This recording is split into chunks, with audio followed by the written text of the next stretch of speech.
What is an array? Arrays are what we call a data structure. Simply, it is a way to hold multiple pieces of data together in an organized manner. It's easiest to think of arrays like a list.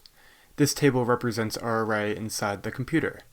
And let's say we dedicate this array to filling integers. Let's take some random numbers.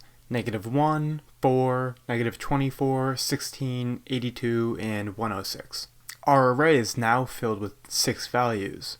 The beautiful thing about arrays is that we can do something called indexing. This allows us to directly check any space inside the array. Java and most other programming languages number each element in the array, which we call the index. Say we wanted to access index 4 of the array. Notice how it doesn't go to the element with the value 4, but instead goes to the 4th index of the array, which in this case is 82. Also, note that most programming languages start their counting from 0 and not from 1. Arrays are objects in Java's memory, meaning that the reference variable points to the array in memory. That being said, languages in Java have special functionality for them because they are so common. There are 2 ways to create an array in memory. You can create one that starts as empty, or you can create one that is already filled with values. Here we have the data types of the array, followed by a set of square brackets. The square brackets indicate it is an array. These arrays can only hold ints, but you can make the array hold any data type that you'd like, including other objects. Here we have the variable name. This is how you will be able to access the elements inside of your array. The new keyword explicitly allocates new memory. And again, we have the data type of the array, followed by closed brackets, but this time it includes the number of elements you want your array to hold. Please note that the array size is final once you create it. The computer only allocates as much memory as is needed. And in the filled-in array, we have the elements of the array inside of curly braces and separated by commas. So suppose you have an array and you want to go through all of its elements in order. You would have to iterate through it using a loop. For loops are traditionally the best because we know exactly how many elements are in a given array. Taking a look at our top loop, we have an int starting at 0, going until the length of the array.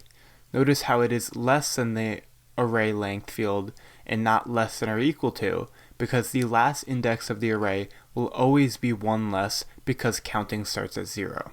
Then we increment I on each iteration of the loop.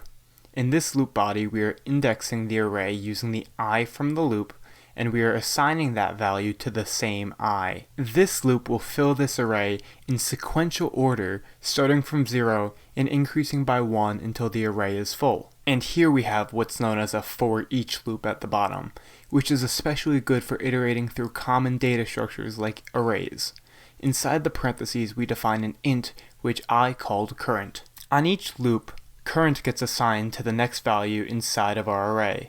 Note that your loop variable must be of the same type as whatever your array is filled with. And, in this case, inside our body, we just have it printing out the current variable. For this example, the loop is going to go through every element in this array and print it out. We also have 2-dimensional arrays. This is essentially the same thing as a table or a matrix of values. 2D arrays have a certain number of columns and certain number of rows.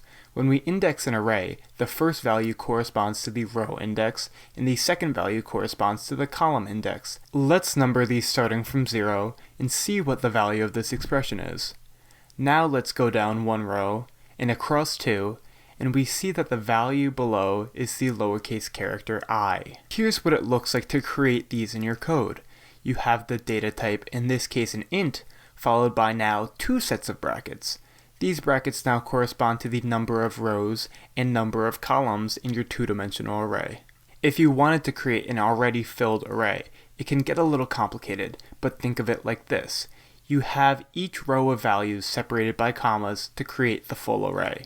I highly recommend using tabs and spaces to organize it like this because it makes it much easier to make sure that it's right. Note: if you want to iterate through a 2D array, you must use a nested loop to go through each row and then each index of each row.